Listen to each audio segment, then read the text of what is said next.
You've already got the outline, so we're now going to be putting in the darkest darks. And to do that, I mixed up the darkest values on my palette first, and they're a mixture of kind of a brown mixed with the phthalo blue for the trunk, and then I'm exaggerating the colors a little bit in the shadow shapes there. So those colors are like blue-green, a hint of violet, so there's a little bit of color. Do not use black in the shadows. It'll make your tree appear really flat. So anywhere on your tree where there's any kind of shadow, you just fill that in first.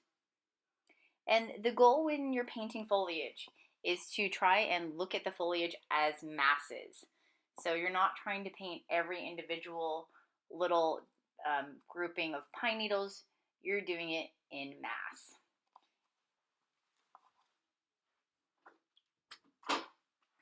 And you want to work your way up from the shadows and then up to the midtones.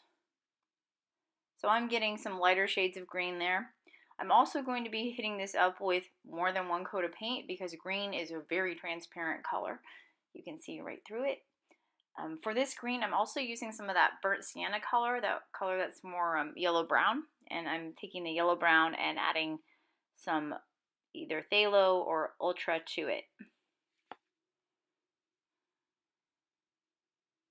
And there is the midtones starting to take place.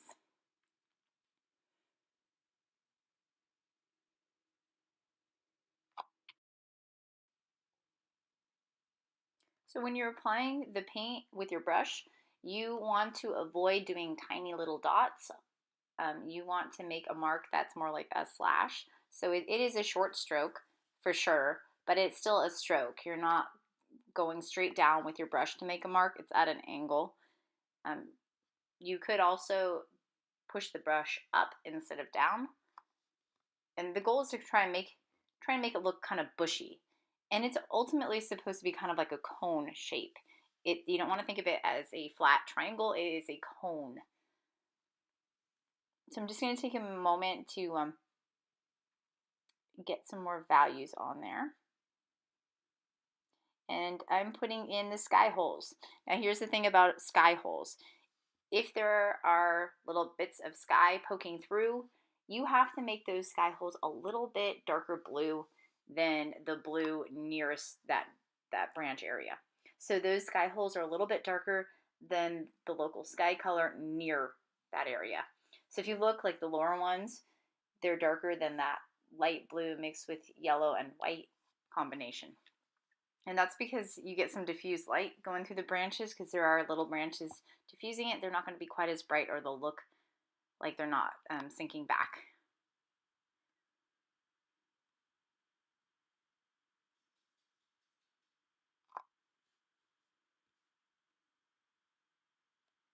Okay, so that's that tree. Now we're going to be painting the palm tree. So just like with the other tree, I'm going right for the darks first, and I'm using a combination of browns and purples and blues. And remember, it is more important that you get the values correct versus the colors. So you just want to make sure you have the values there. So I'm looking at where are the darkest darks on that tree trunk.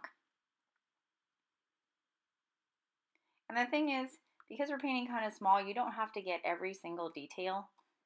You'll see when we get to the palm fronds like themselves, there's not a ton of detail. If you were going to do a huge painting, then that would be appropriate to get all the detail, but on this, it's a tiny postcard size painting, so you don't need to have a ton of detail. What you do need to have is value and volume, a tiny bit of texture going on.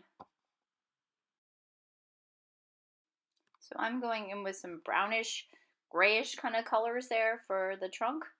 And I didn't just use pure brown, I added some blues, I added some other colors. If you make your own brown yourself, it's going to be a richer, more interesting brown than if you use the browns that are straight from the tube.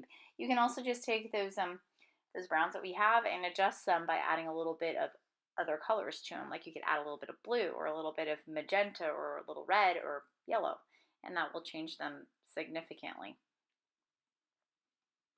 And now I'm going to the top part of the tree. That's the crown part that we're looking at. And we're doing all the shadow shapes first. So I'm using kind of a blue-green there.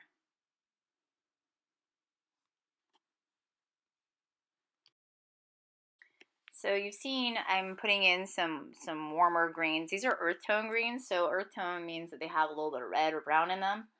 And that's more like what you'll see with palm trees. You'll see earth greens. And there's some varieties. There's a little bit of yellow green in there. There's some earth greens. There's also a tiny bit of like brownish color in there as well. And I haven't put any of the highlights in yet, but I'm going to. I'm just going to skip ahead. This is what the final finished study looks like. There's a nice ombre to the sky. There's lots of values going on in the branches, the foliage. Does it have a lot of detail? Not really, but the values are there, and this is good enough for a tree study.